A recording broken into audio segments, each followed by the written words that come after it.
Il y a un grand nombre de choses qu'on peut faire au quotidien pour protéger les forêts. D'abord, ça passe par prendre conscience que la forêt nous est utile au quotidien.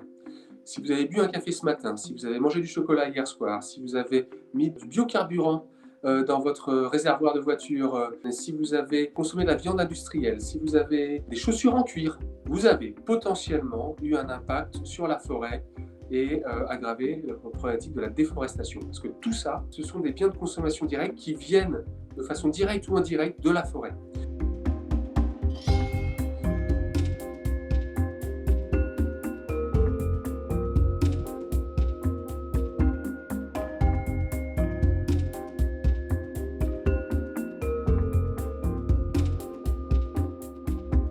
Elle stocke du CO2 en très grande quantité. C'est un puits de carbone à grande échelle. Et sans cette forêt, on aurait beaucoup plus de mal à lutter contre les effets du changement climatique parce qu'elle extrait de l'atmosphère du CO2 grâce à la photosynthèse et elle rejette de l'oxygène. Mais cette forêt, ce n'est pas qu'un puits de carbone, c'est aussi le principal foyer de biodiversité terrestre avec 80% de la biodiversité qui se trouve en forêt. Mais il n'y a pas que ça. La forêt, c'est aussi un lieu de développement social, de développement économique, un lieu de bien-être, dans la mesure où vous avez des milliards de personnes dans le monde qui dépendent de la forêt pour vivre, voire pour survivre.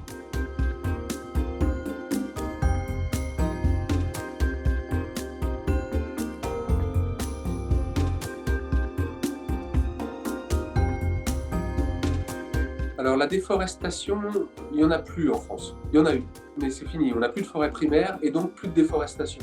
La déforestation, c'est un fléau international, c'est un fléau mondial qui agit essentiellement sur les forêts équatoriales et intertropicales. Elle est due notamment à l'agrobusiness pour beaucoup et aussi au charbonnage. On coupe des arbres, on brûle la végétation restante et on remplace donc cette forêt primaire par une culture de soja, d'huile de palme, que sais-je encore, pour alimenter finalement nos besoins en alimentation à l'échelle locale et internationale.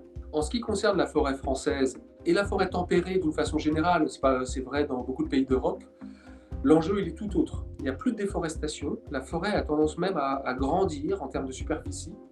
Par contre, il y a un enjeu sur la qualité de ces forêts. Elle est dégradée, notamment à cause du changement climatique. Vous avez de plus en plus de périodes de sécheresse, vous avez de plus en plus de tempêtes, vous avez de plus en plus de maladies. Et ainsi, les essences disparaissent de nos paysages petit à petit. Donc tout l'enjeu en France et en Europe, c'est de pouvoir intervenir dans ces forêts de façon à les adapter au changement climatique et de lutter en fait contre l'érosion qui peut avoir lieu au cœur de nos forêts.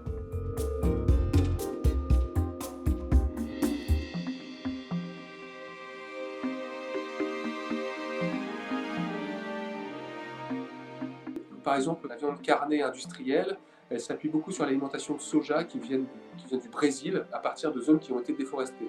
Peut-être qu'il faut reconsidérer sa consommation de viande, en manger un petit peu moins, la viande industrielle en particulier. Quand on plante un arbre, on prend conscience de son geste, on porte attention à son geste et on comprend les interactions qu'il y a entre l'arbre et le vivant autour. Et je crois que c'est ça le principal atout de la plantation d'un arbre chez soi, si on a la chance d'avoir un jardin, c'est que ça nous reconnecte à la nature. Alors on n'est pas tous forestiers, on n'est pas tous agronomes, on n'est pas tous écologues, mais par contre il existe des organismes comme Reforestation, mais comme d'autres, qui vous proposent des projets de forêts dégradées que vous pouvez, à travers des financements, restaurer.